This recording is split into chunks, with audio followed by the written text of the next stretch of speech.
Votre famille spirituelle. Mes chers enfants, c'est avec tant de joie que je vous accueille dans ces rencontres de prière, qui doivent vous conduire à renforcer toujours plus votre foi et qui veulent vous indiquer la route sûre à parcourir pour arriver au ciel.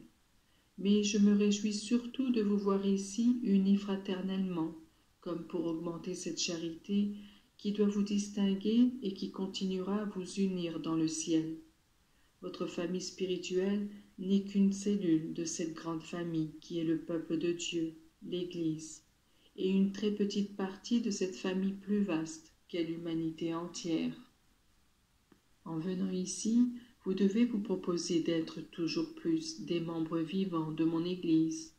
Qu'est-ce que cela vaudrait que vous récitiez beaucoup de chapelets si vous ne possédez pas la grâce qui permet à votre âme de vivre de ma vie?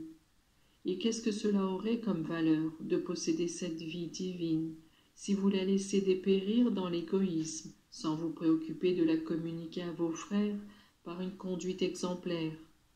Mes enfants, l'Église a besoin aujourd'hui plus que jamais de votre action. Personne ne peut s'en exonérer en invoquant un prétexte quelconque, parce qu'il n'y a pas de situation difficile, précaire ou douloureuse qui puisse vous empêcher d'être des ouvriers actifs dans la vigne de mon Père. Je vous ai tous appelés de manière répétée. Même votre présence en ce lieu est une réponse à mon appel. Si vous m'avez répondu par votre oui, vous devez accomplir mes œuvres.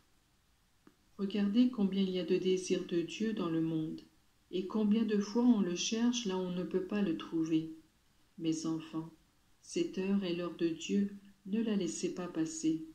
Que votre enthousiasme pour le bien ne soit pas un feu de paille. L'instruction religieuse, si importante parce qu'elle vous donne la sécurité pour agir et vous fait dialoguer avec le prochain en connaissance de cause, ne doit pas être le monopole de quelques-uns. Venez donc pour vous instruire dans ces vérités que l'Église enseigne et qui forment son patrimoine depuis 2000 ans. Ce sont des vérités toujours nouvelles, toujours belles, qui donnent un sens à votre vie, à votre mort, et qui, de l'autre vie vers laquelle vous vous dirigez, vous font présager la joie et la grandeur. Mes enfants, lorsque dans une école il y a quelqu'un qui n'arrive pas à suivre pendant les cours, le maître doit s'attarder. Mais si parmi les élèves il y en a qui se prodiguent pour aider les autres, les cours avancent normalement. Aidez-vous mutuellement. Que votre cœur soit exubérant de désirs bons. L'importance de la fonction n'importe pas. Faites tout par amour. Communiquez l'amour. Que tout ce qui vous vient du cœur de Dieu, après avoir rempli le vôtre, descende comme don dans le cœur de ceux qui vivent à côté de vous.